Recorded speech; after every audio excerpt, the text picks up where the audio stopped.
wabarakatuh. Waalaikumsalam warahmatullahi wabarakatuh. Puji syukur kehadiran Allah Subhanahu wa Ta'ala, karena berkatnya lah kita semua bisa berkumpul di ruangan ini. Dan tak lupa mari kita menjunjung Nabi besar Muhammad Sallallahu Alaihi Wasallam, karena berkatnya kita bisa menikmati tanpa perjuangan dari dunia kegelapan ke dunia terang benderang seperti hari ini. Aku berdiri jadi pandu hidupku, Indonesia. Salah satunya adalah guru penggerak untuk menyongsong implementasi kurikulum merdeka. Kita kebagian, alhamdulillah, Ibu Febri telah lulus diterima sebagai guru penggerak dan sedang proses untuk mencapai kesuksesan. Dan ini merupakan salah satu kegiatannya, yaitu pengimbasan apa yang didapat selama mengikuti guru penggerak dan akan disampaikan kepada kita semua. Dan ini penting untuk bekal kita sebagai guru yang profesional. Penyampaian materi pengimbasan guru penggerak yang akan disampaikan oleh Ibu Febri Aryani SPD. Waktunya kami persilakan, Bu. Assalamualaikum warahmatullahi wabarakatuh. Waalaikumsalam warahmatullahi wabarakatuh. Izin Bapak Ibu semuanya, saya berdiri di sini untuk menyampaikan pengimbasan atau diseminasi kegiatan aksi nyata 1.4 modul dari kami guru penggerak angkatan ke-7, yaitu budaya positif. Puji syukur kita panjatkan atas kehadiran Allah Subhanahu wa Ta'ala, di mana pada pagi hari ini saya, Bapak Ibu semuanya masih bisa diberikan kesempatan, masih bisa diizinkan oleh Allah Subhanahu wa Ta'ala untuk bisa memenuhi undangan saya. Dan tak lupa kita sanjungan kepada junjungan kita Muhammad SAW yang telah membawa kita dari zaman yang tidak ada ilmu menjadi zaman yang penuh dengan ilmu yang barokah, insyaallah. Bapak Ibu semuanya, mohon izin hari ini saya menyampaikan ini bukan untuk menggurui Bapak Ibu semuanya, tapi ini semata-mata saya berbagi pengalaman, diseminasi, menyampaikan apa yang sudah saya dapatkan ketika saya mengikuti pendidikan guru penggerak. Bapak Ibu semuanya, saya sangat bersyukur sekali bahwa Bapak Ibu mau datang ke sini. Beda sekali, jadi tertanam di dalam diri kita. Semoga kedepannya kita menjadi guru yang lebih baik. Nah ini Pak Minto, guru seperti apa saya ini? Nah, saya mau minta dulu ke Ibu, Bapak Ibu, saya memberikan ini supaya Bapak Ibu menuliskan di sini, guru seperti apa saya ini. Menuliskan di sini, tidak usah menulis nama. Nanti kita tempel di sana. Kita telah satu-satu. Apakah kita ini masih? Nah, ini dibagikan dulu. Bawa pena dah. Nah, kalau kita dengan anak-anak, mana pena kau? Tak bawa. Astagfirullahaladzim. Apa gawe kau ni di rumah? Tak bawa pena, ya Pak Mito?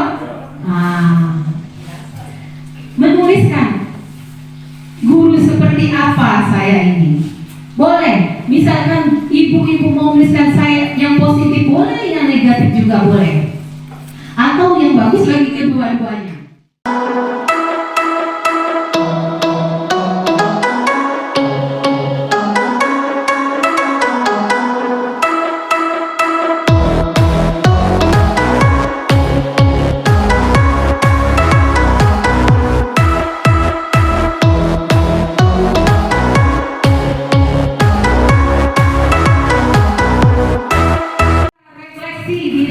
Sebagai guru, ya Pak. Yang pertama kita tidak melihat sama guru, cuma kita tulisan aku, gitu ya. Yang dibaca itu tulisan aku. Saya adalah guru yang sederhana, transparan. Lah, dapat kertas kuning ya Bapak Ibu ya, kalau transparan. Saya adalah guru yang sederhana. Guru yang sederhana itu Bapak Ibu mengatakan guru yang sederhana adalah guru yang ketika datang duduk bercanda, ya kan? Itu ya, kita sederhana ya. Datang duduk bercanda, maka guru menyebutkan dia adalah guru yang sederhana yang transparan. Boleh, berarti beliau mengekspresikan dirinya, mengingat dirinya sebagai guru yang sederhana. Kemudian guru yang pasif. Waduh, guru yang pasif artinya apa? Kalau pasif artinya tidak bergerak, artinya tidak mau mengubah diri, tidak mau Bapak ya? Oh jangan dikatakan Mas siapa itu, dia kan menjadi rahasia ya. Guru pasif artinya dia tidak mau melakukan sebuah perubahan, baik itu perubahan atau dia hanya diam saja. Nanti apakah kita di zona aman? Apakah kita suka seperti itu dengan ketika kita melihat murid kita yang duduk diam, datang duduk diam? Senang nggak Bapak Ibu kalau lihat muridnya diam pasif seperti patung? Nah kemudian guru yang masih kurang disiplin waktu. Ini nanti akan kita bahas. Itu ada menjadi pokoknya di dalam pembahasan saya hari ini, yaitu mengenai disiplin positif yang ada di dalam sekolah kita. Baik itu untuk disiplin pada murid, kemudian disiplin kita sebagai seorang pendidik. Nah hari ini saya akan menyampaikan tentang budaya positif yang terjadi di sekolah kita. Yang pertama yaitu saya akan menyampaikan perubahan paradigma belajar, kemudian disiplin positif, motivasi perilaku manusia, kemudian kebutuhan dasar dari manusia, dan posisi kontrol restitusi, keyakinan kelas segitiga restitusi. Menurut Bapak Ki Hajar Dewantara itu, pendidikan adalah tempat persemaian benih-benih budaya masyarakat. Kemudian yang merupakan salah satu kunci untuk menciptakan manusia yang beradab. Jadi kita ini adalah kumpulan benih-benih yang ada di masyarakat. Apa kumpulan benih-benih budaya yang ada di masyarakat? Kemudian tujuan pendidikan, menurut Ki Hajar Dewantara, tujuan pendidikan adalah menuntut segala kodrat yang ada pada anak agar mencapai keselamatan dan kebahagiaan yang setinggi-tingginya sebagai manusia, baik sebagai manusia maupun sebagai masyarakat. Kemudian menuntun, tugas kita sebagai guru adalah menuntun anak-anak itu menjadi manusia yang berkualitas. Kemudian budi pekerti ini yang harus kita sampaikan kepada anak-anak. Tapi bagaimana menyampaikan anak-anak? Kita dulu yang harus memberikan teladan kepada anak-anak. Nah, kemudian kita dianggap sebagai petani atau tukang kebun menurut yang Ki Hajar Dewantara. Seperti apa? Kita tidak bisa mengubah kodrat anak. Apa yang bisa kita lakukan sebagai seorang guru yaitu tadi menuntun seperti tukang kebun. Dia hanya bisa menanam padi dengan memberi pupuk, memberi air supaya menjadi apa? Padi yang subur. Apakah padi tadi bisa berubah menjadi rumput? Bisa tidak? Bisa tidak padi itu menjadi rumput? Tidak. Kalau misalnya dia jadi rumput, itu hanya bersebelahan saja Bapak Ibu dengan rumput. Sama seperti anak tadi, dia sudah punya kodratnya masing-masing. Tapi apa yang bisa kita lakukan yaitu menuntun kodrat anak itu jadi tentara yang baik, tentara yang sopan, bertanggung jawab. Nah itu tugas kita. Bukan kita menjadikan dia seorang tentara atau polisi atau seorang guru, tetapi menuntun dia menjadi guru yang baik, menuntun dia menjadi guru yang berkualitas, menuntun dia menjadi guru yang bertanggung jawab. Nah itu. Nah kemudian trilogi pendidikan. Trilogi pendidikan masih ada? Kita SD. Nah, Ingarso sung tulodo, Ingmadio mangunkarso, tutburi handayani. Lalu kita dulu hafalan terus itu Bu di depan menjadi apa bapaknya yang Pak Alawat ya Pak. Ingarso sing tulodo, Ingmadio mangunkarso, tutburi handayani. Itu artinya yang di depan itu memberi contoh tauladan. Seorang pemimpin harus memberikan contoh tauladan. Seorang penanggung jawab juga harus menjadi contoh tauladan. Seorang guru harus menjadi contoh tauladan bagi siswa-siswanya. Karena guru itu di depan.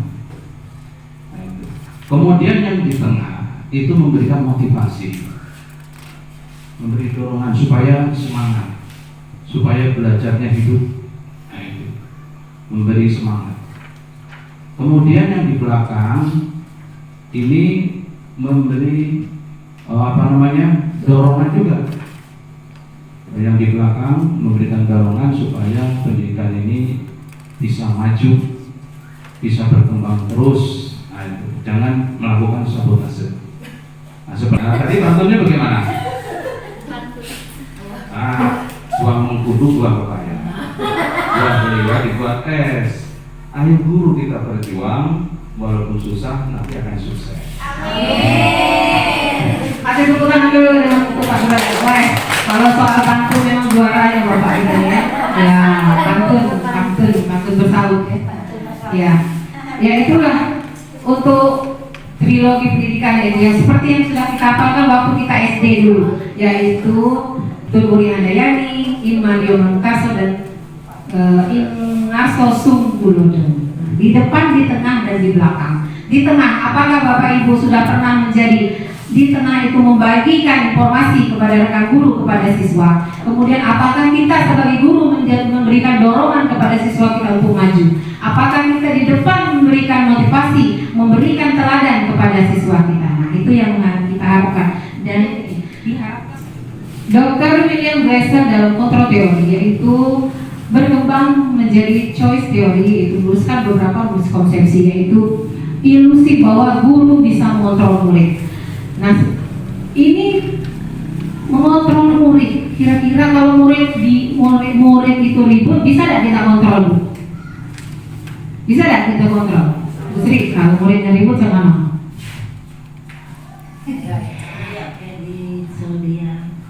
Suruh diam. Kira-kira dia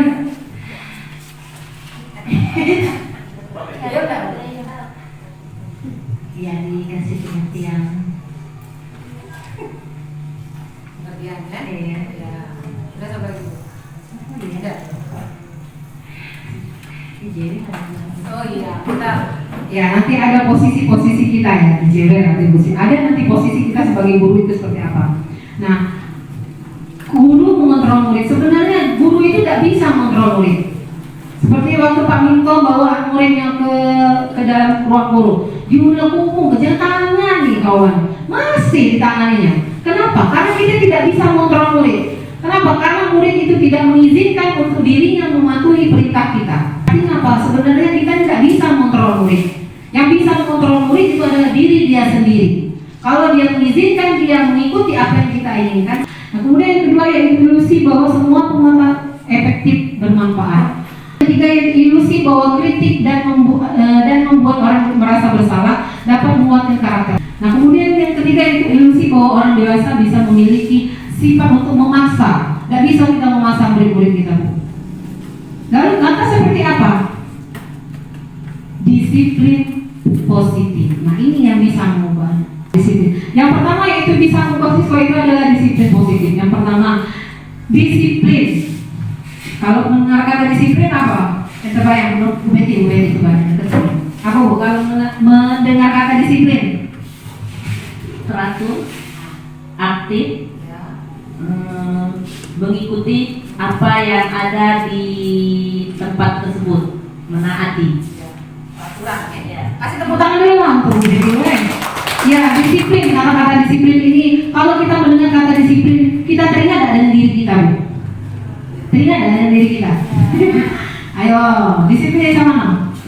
Nah, inilah kuncinya dari penyampaian saya hari ini adalah disiplin positif. Ketika mendengar kata disiplin, saya langsung membayangkan diri saya sendiri. Ya Allah, aku selama ini tidak disiplin.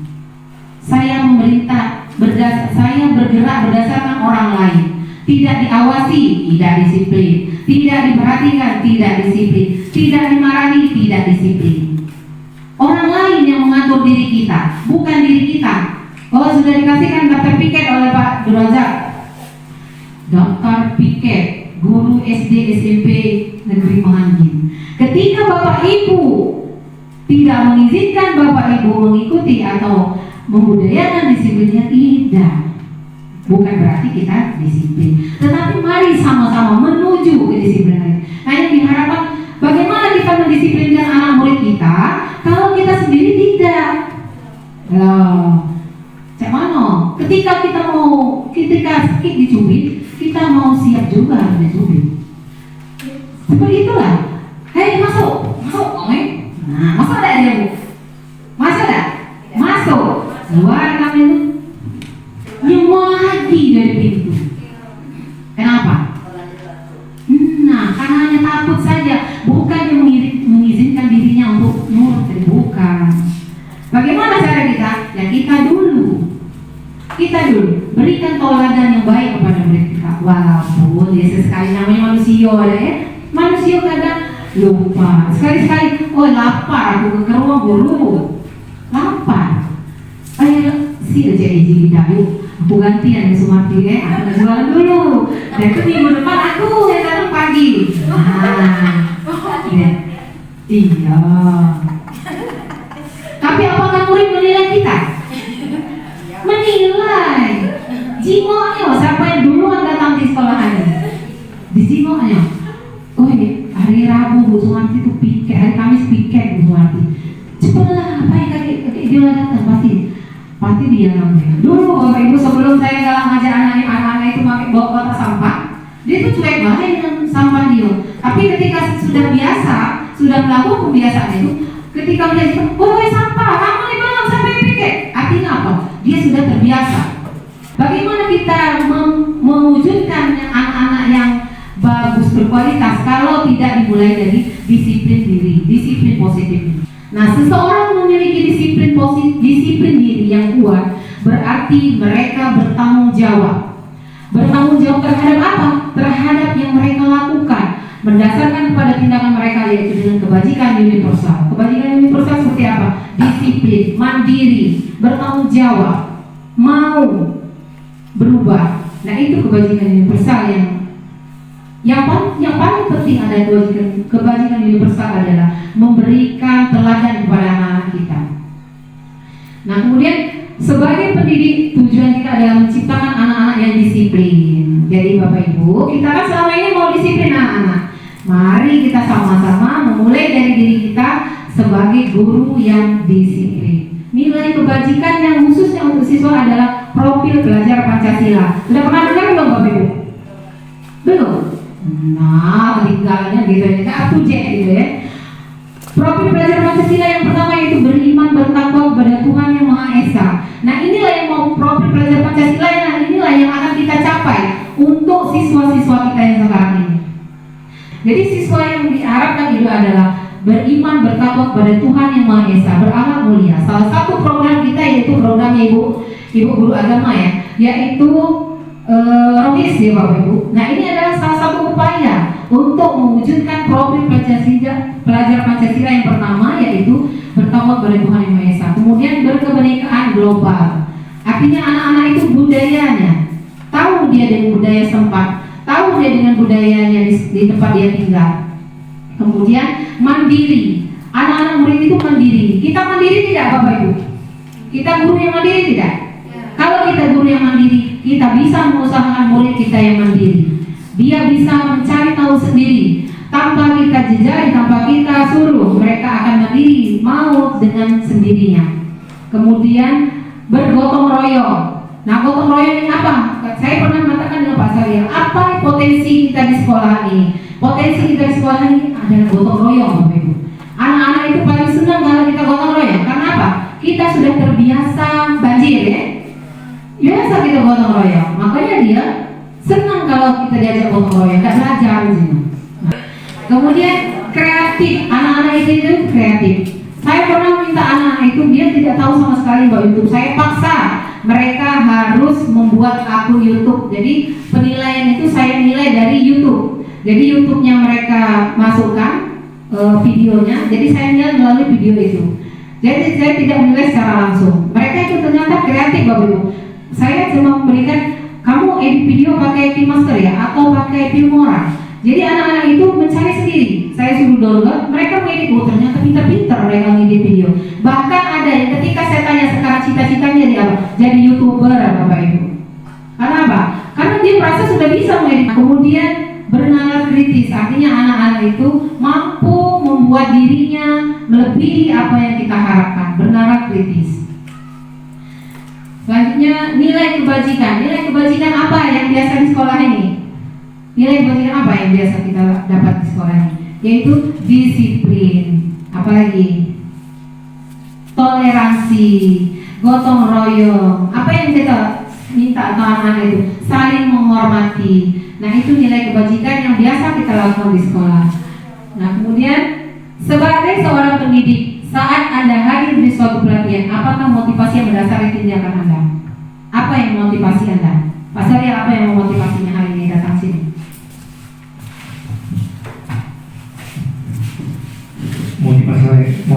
Motivasi saya untuk kegiatannya itu untuk mengembangkan diri, menambah ilmu yang baru.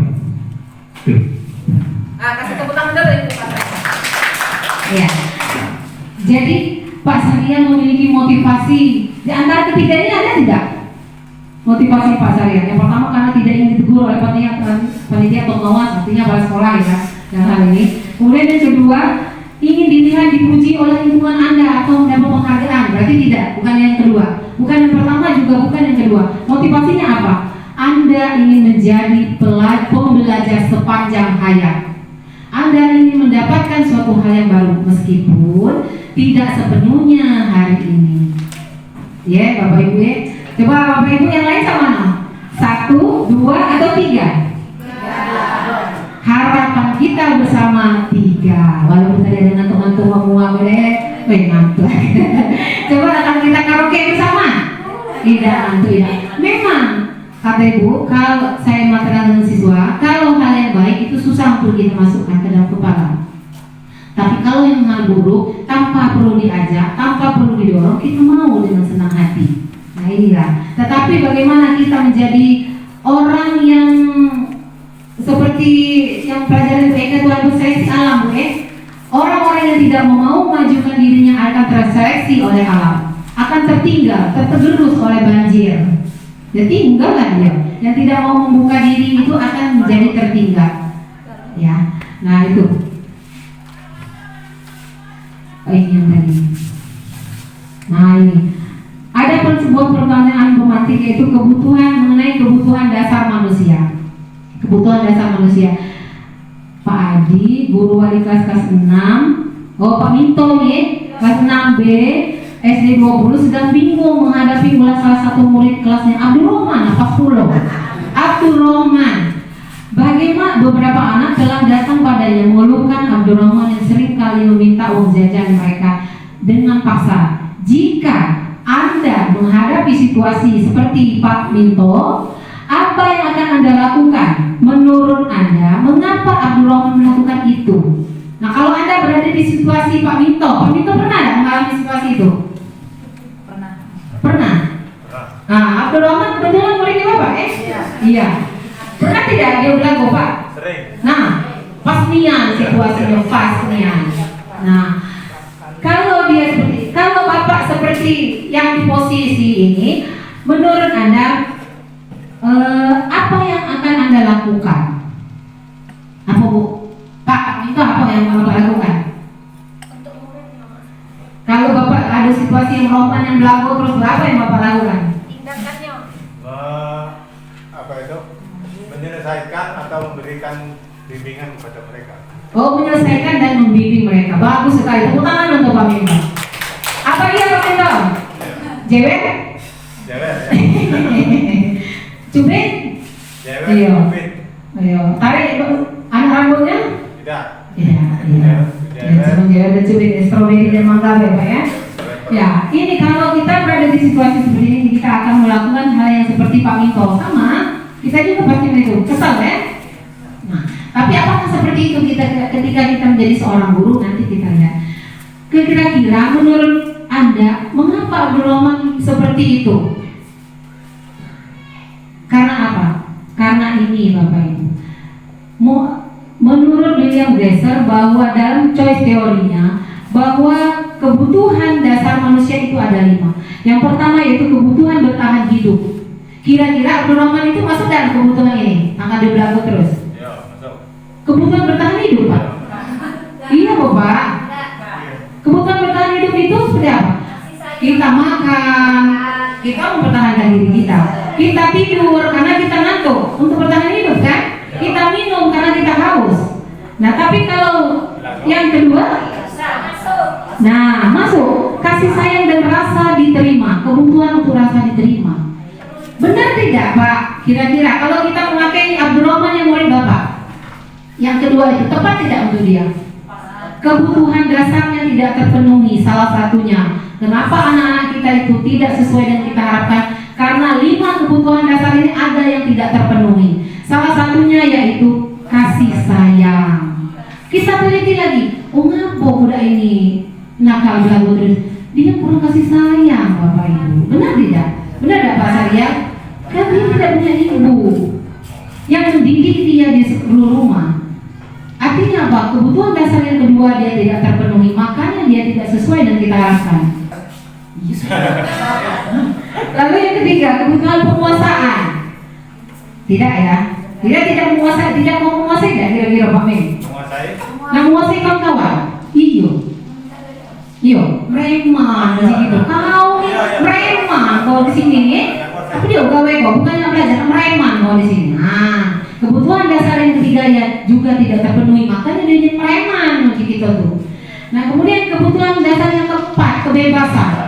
Iya, dia mau apa anak itu? Dia mau bebas. Dia tuh nak melanting sana, melanting sini. Maksudnya seperti itu. Dia tidak mau duduk dalam kelas, apalagi kelasnya sempit. Pak Minto Pak Belajar ya.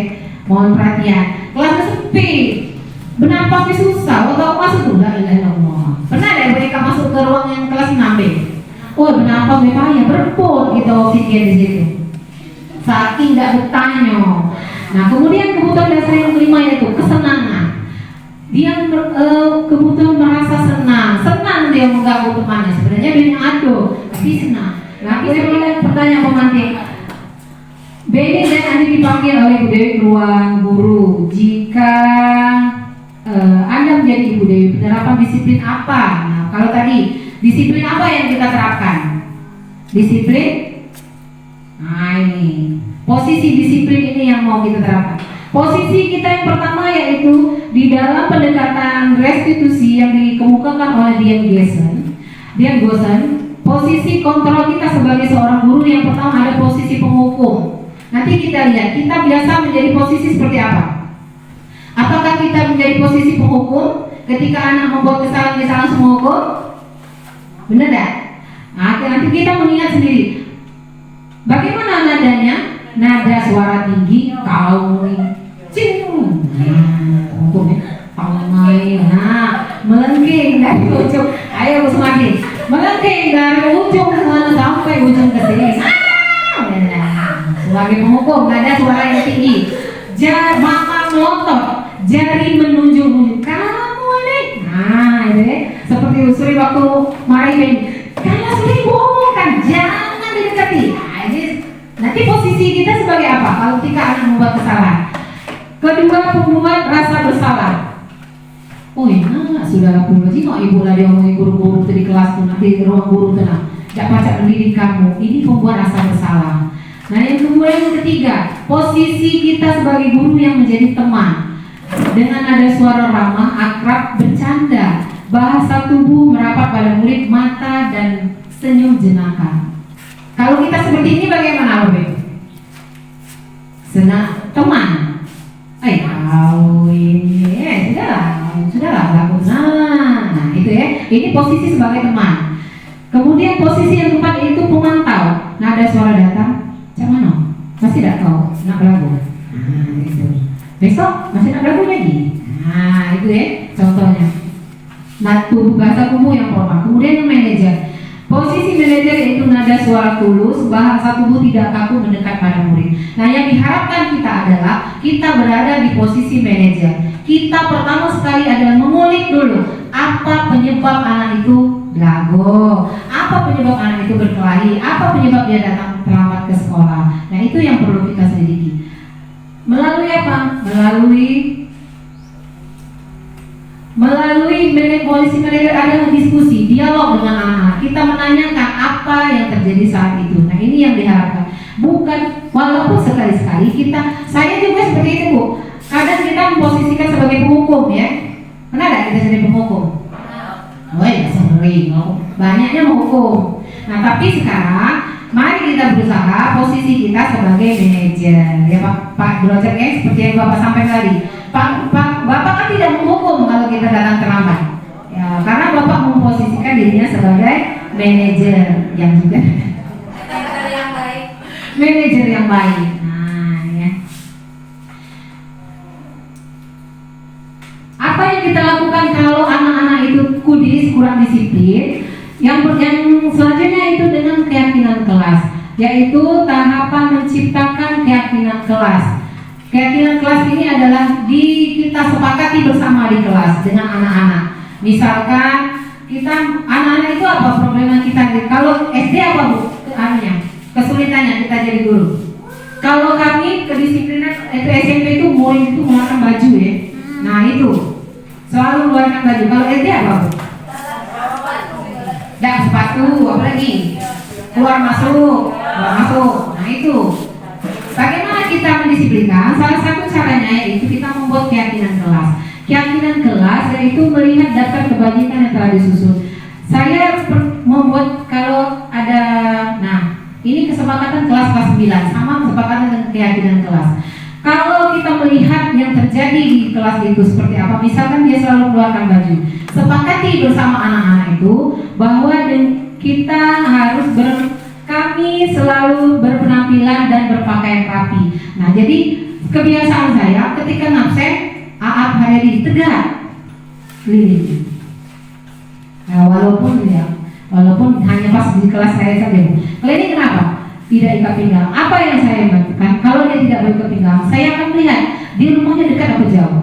Kalau dekat, saya suruh pulang Bapak Ibu. Kenapa? Supaya mendisiplinkan dia. Ketika dia ingat bahwa dia tidak pakai ikat pinggang, dia akan balik duluan. Dia akan balik duluan ngambil. Nah, tapi bagaimana itu masih saja berulang? Karena kita tidak sama-sama. Coba kalau kita sama-sama, Bu Nopi seperti itu juga, Ibu Eka juga seperti itu, Bu Sumati juga seperti itu. Kalau kita sama-sama mendisiplinkan anak itu, insya Allah akan baik hasilnya. Tapi kalau hanya satu orang guru, ya cuma guru itulah baik, di guru itu baik dia namanya. Ya, benar gak?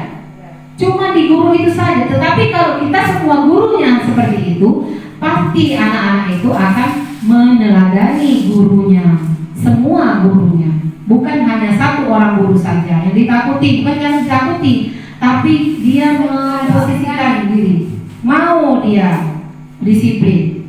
Tapi kalau kita semuanya, insya Allah akan menjadi baik. Iya. Langkah yang pertama yaitu penerapan segitiga restitusi. Segitiga restitusi ini kita tidak langsung menghukum siswa, tapi kita langsung menstabilkan identitas dulu. Yang pertama apa? Kita semua akan melakukan yang terbaik yang bisa kita lakukan. Kemudian tahapan kedua, memvalidasi tindakan yang salah. Yang ketiga, menanyakan keyakinan. Seperti apa bentuknya? Seperti ini. Ketika seseorang anak melakukan sebuah kesalahan, posisi manajer itu kita berfungsi. Misalkan anak itu melakukan kesalahan, dia terlambat datang masuk ke kelas. Kita tanya dulu, ngapa kau datang terlambat? Oh, kalau saya tanya Bu, ngapa datang terlambat? Bu, banyu kami besar dari sini ya, dari kebun ya, anak-anak banyu besar, menstabilkan identitas. Oh, berarti anak itu jangan kita langsung hukum, langsung tegak kau di sini. Kau ini pula datang cepat, kau masih datang terlambat. Nah, tidak seperti itu. Kita stabilkan dulu identitas dengan apa? Kita setiap orang melakukan kesalahan. Apa hari itu datang terlambat? Kenapa? Karena emaknya tidak bangunkan, misalkan. Oh, berarti dia harus mencari solusi. Kita memberikan solusi. Oh, berarti malam tadi pasang alarm, minta bangunkan emaknya. Nah, seperti itu. Kalau dia alasannya tidak bangun kesiangan. Nah, kemudian yang kedua yaitu validasi tindakan yang salah. Validasi tindakan yang salah ini bentuknya seperti apa? Kita tanya dulu alasannya apa? Alasannya, kemudian ada cara efektif. Nah, kita sebagai guru membantu. Apa? Nah, kau ini ngapa udah pakai sepatu? Coba, pernah ada? Anaknya tidak pakai sepatu. Bu Arma, pernah? Ditanya ada alasannya Bu? Apa langsung ditegakkan, Be? Tanya dulu. Terus? Oh, basah Bu, nggak kotor. Benar gak kira-kira Bu itu? Basah ya? Hari panas, kemarin panas, basah. Nah, ngapu basah? Ternyata main. Nah, waktu kita tanya kalau dia basah, kita harus lanjutkan lagi pertanyaan berikutnya. Ngapo baca basah? Kenapa bisa basah? Nah, kenapa bisa basah? Kemarin ternyata sepulang sekolah saya tidak langsung pulang ke rumah tapi main dulu. Nah, itu kan kita stabilkan identitas, memvalidasi kesalahan. Kemudian yang ketiga, baru kita menanyakan keyakinan kelas yang telah kita sepakati adalah yang pertama keyakinan kelas. Misalkan di kelas ibu sudah membuat keyakinan kelas mengenai berpakaian rapi. Nah, berarti kau hari ini sudah melanggar keyakinan kelas dengan tidak berpakaian rapi, dengan tidak berpakaian lengkap. Nah, seperti itu. Itu urutannya. Jangan langsung kita menjadi posisi penghukum. Tidak juga kita menjadi yang ini sebagai seorang teman. Bijaknya pala gitu, tidak Bu. Kalau seperti itu. Tapi kalau kita memvalidasi kesalahannya, kemudian menstabilkan, kemudian menanyakan keyakinan kelas, insya Allah mereka itu akan berubah dengan sendirinya. Karena motivasi mereka adalah motivasi dari dalam diri, bukan dari kita. Nah, seperti itu. Nah, ini adalah closing statement. Aku akan menjadi guru baru yang merdeka. Bukan merdeka bebas dari penjajahan, tetapi bebas diperintah oleh orang lain. Walaupun kepala sekolah tidak mengawasi, walaupun kepala sekolah tidak memberi teguran, tetapi dari dalam diri kita sendiri kita menjadi guru yang merdeka. Merdeka mau mencari ilmu sendiri dengan mandiri tanpa diminta orang lain. Tapi kita yang lain adalah menjadi pembelajar sepanjang hayat. Itu ya. Sebelum itu kita lihat dulu video yang ini. Menjadi kenyataan tanpa disiplin. Bagaimana dengan Anda? Apakah Anda sudah melatih disiplin diri Anda? Atau apakah Anda cuma mengikuti arus? Apakah Anda sudah mantap dengan apa yang Anda jalankan sekarang? Kalau dulu, itu tidak masalah. Tapi jangan sampai Anda merengek dan mengeluh kenapa Anda masih berada di tempat yang sama bertahun-tahun. Jangan sampai Anda merengek dan mengeluh karena Anda tidak pernah maju. Jangan sampai Anda merengek dan mengeluh karena Anda tidak mendapatkan momentum dan Anda tidak bisa maju dalam hidup ini. Disiplin diri dimulai dari menguasai pikiran kita dulu, karena disiplin berawal dari pikiran. Jika Anda tidak bisa mengontrol apa yang Anda pikirkan, Anda tidak akan bisa mengontrol apa yang Anda lakukan. Sudah waktunya bagi Anda untuk menyadari apa yang sebenarnya terjadi. Sudah waktunya bagi Anda untuk menerima kenyataan bahwa Anda lah alasannya.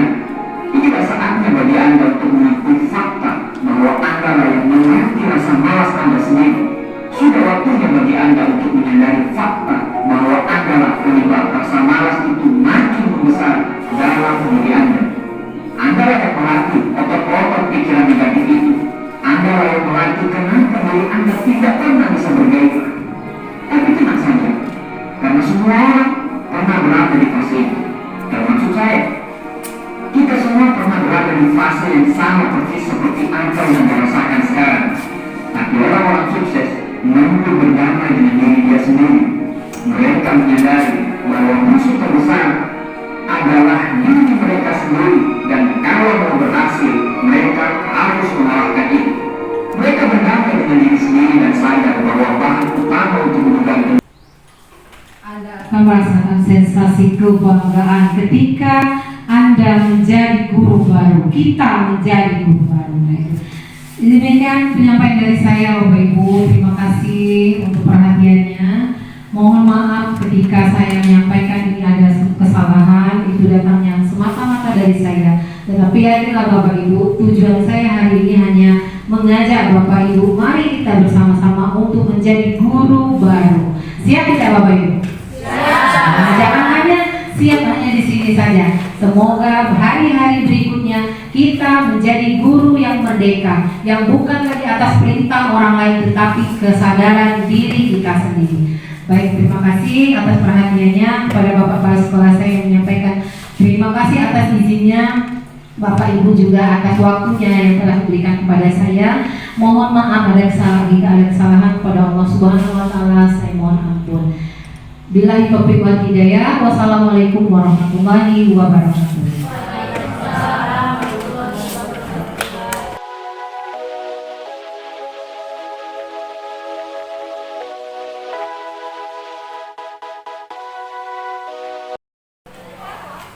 Apa kabar anak-anak semuanya? Baik. Nah sekarang kita mulai activity kita yaitu tepuk base 1. Konsentrasi. Base 1. Base 2. Base 1. Wah, ada yang terlambat ya. Coki. Ya. Sekarang kita hari ini akan mendengarkan penjelasan Ibu mengenai disiplin positif yang ada di sekolah. Tapi sebelum itu kita ini dulu ya, dengarkan dulu videonya.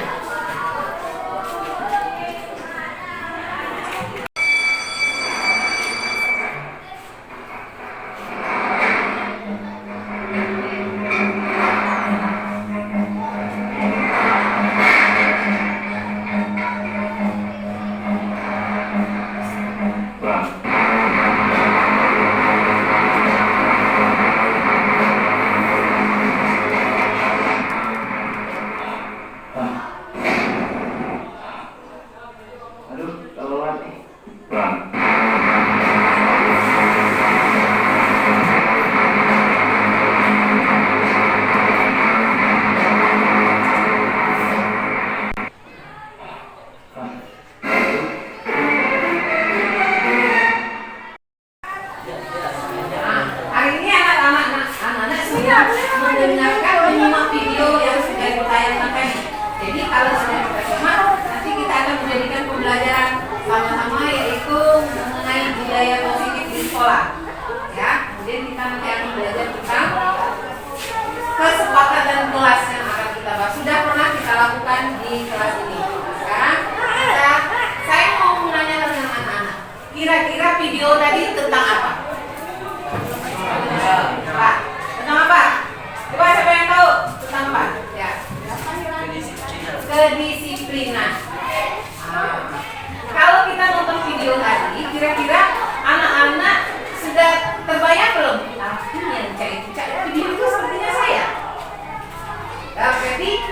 Ya, coba kita dengarkan dulu pendapatnya Ferdi. Coba. Menurut Ferdi bagaimana video dari yang kita nonton tadi? Nah, kamu Ferdi merasa gak kalau pagi-pagi itu jam 7.30 tapi masih santuy saya seperti yang tadi ya kan? Sambil dia santai sambil jalan di sini. Apa? Kenapa itu? Karena sudah menjadi budaya atau kebiasaan. Bagaimana cara kita mengubah kebiasaan itu?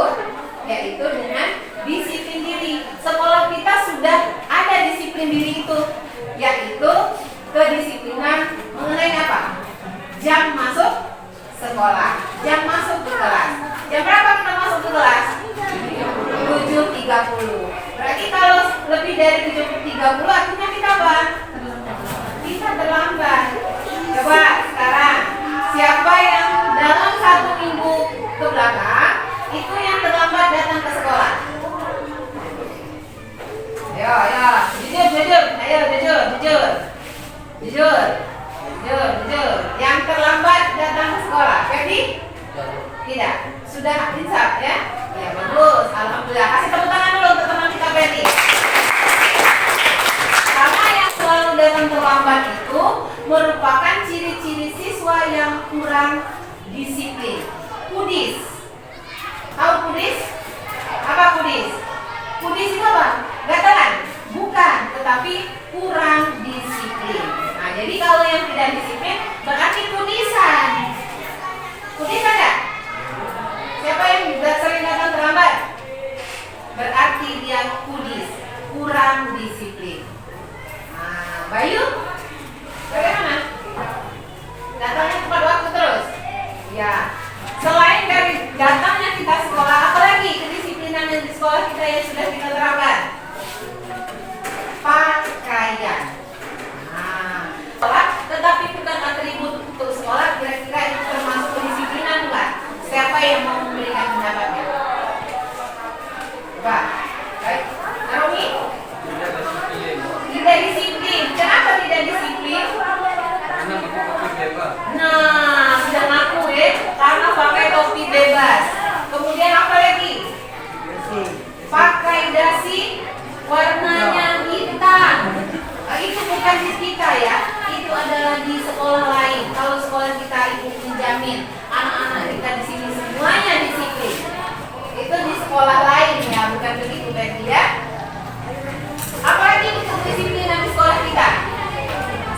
dari baju, dasi, atribut yang lain apa?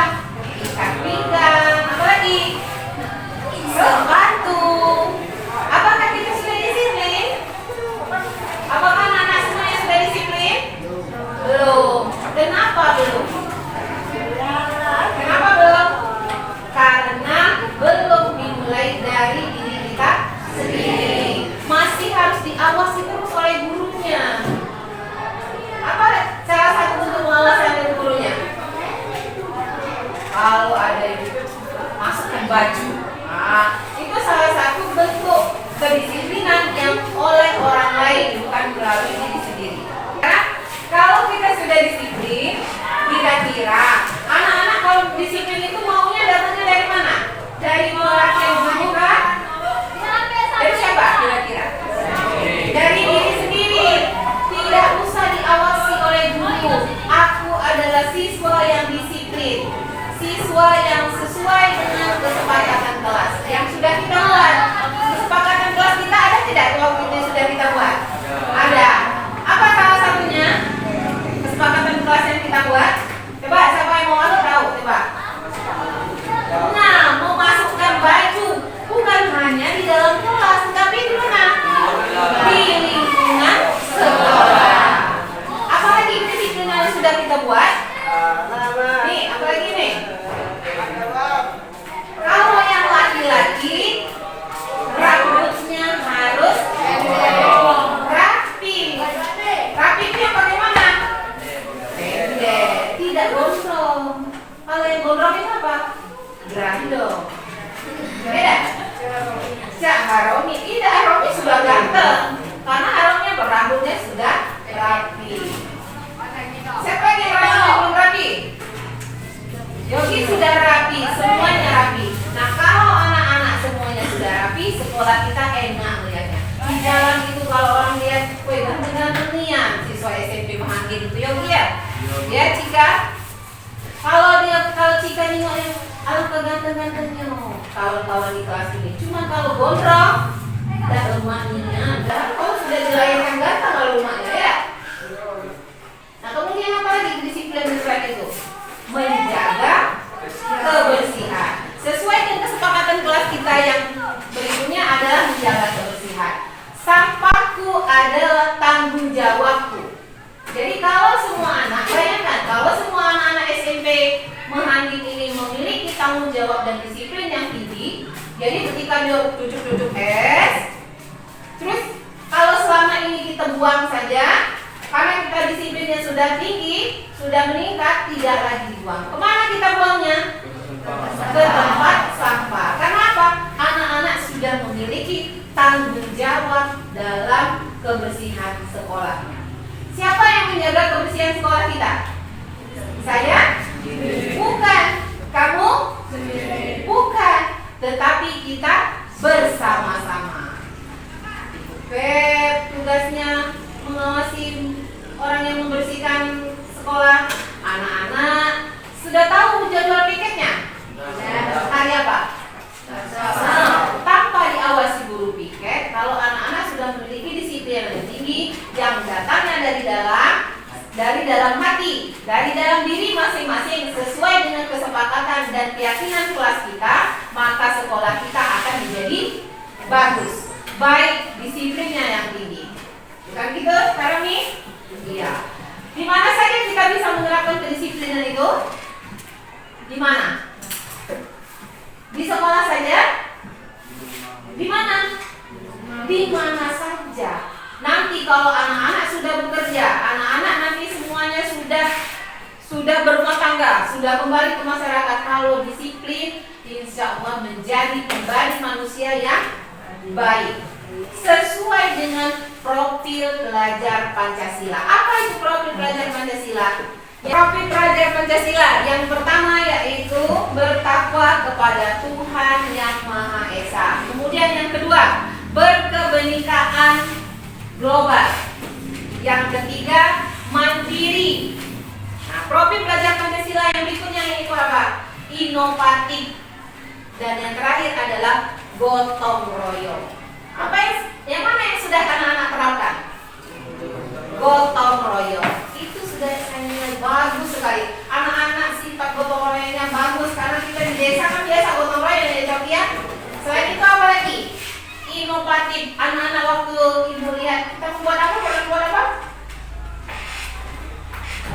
bel sederhana.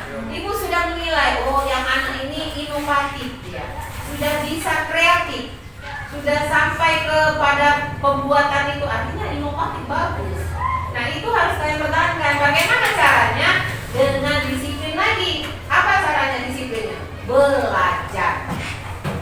Belajar itu karena belajarnya sepanjang hayat. Mulai dari mana belajar itu? Dari buaya sampai ke otak. Sampai ke mana? Sampai mati itu harus belajar. Kalau tidak belajar bagaimana? Ya hidup, udah belajar lagi ya. Iya. Makan pun belajar tidak? Belajar. Masa makan tidak belajar? Nah, masa coki langsung pacak makan peta, ya? Pacak mulam jengkol tiba-tiba. Tidak mungkin ya? Pasti diajari dulu sama ibunya ya. Iya. Nah, jadi itulah disiplin positif yang harus kita taati bersama. Melalui apa? Melalui kegiatan yang sudah sekolah laksanakan, anak-anak ikuti dengan baik, kemudian pakaiannya rapi, sesuai dengan kesepakatan kelas, keyakinan kelas yang sudah kita buat bersama. Begitu ya? Oke? Ya. Mulai hari ini sudah bisa berjanji belum? Akan mematuhi itu, akan memiliki disiplin dari diri sendiri. Coba, ibu tanya. Mau berjanji tidak? Mau apa? Mau kue, mau bawang, mau keplang, mau mangga, mau apa? Mau berjanji? Kita kasih tepuk tangan dulu untuk teman kita, Ben. Yang mau berjanji akan mengubah dirinya menjadi siswa yang terbaik, ya? Bukan begitu, Haromi sudah mau berjanji belum? Setelah ini aku akan memiliki kedisiplinan dari diri sendiri. Ya, benar? Jadi mematuhi kesepakatan kelas. Aduh, berat ini. Kamu itu ya, Bayu. Setelah ini akan berubah menjadi tidak Bayu lagi, jadi tidak basi ya. Jadi apa? Jadi kandar yang baru, ya, bukan Bayu lagi. Oke, tas dulu kalau itu. Nah, janji ya. Sama lo kalau janji sama cewek itu. Janji ya. Janji, Kak Bayu akan menepati janji sama ibu.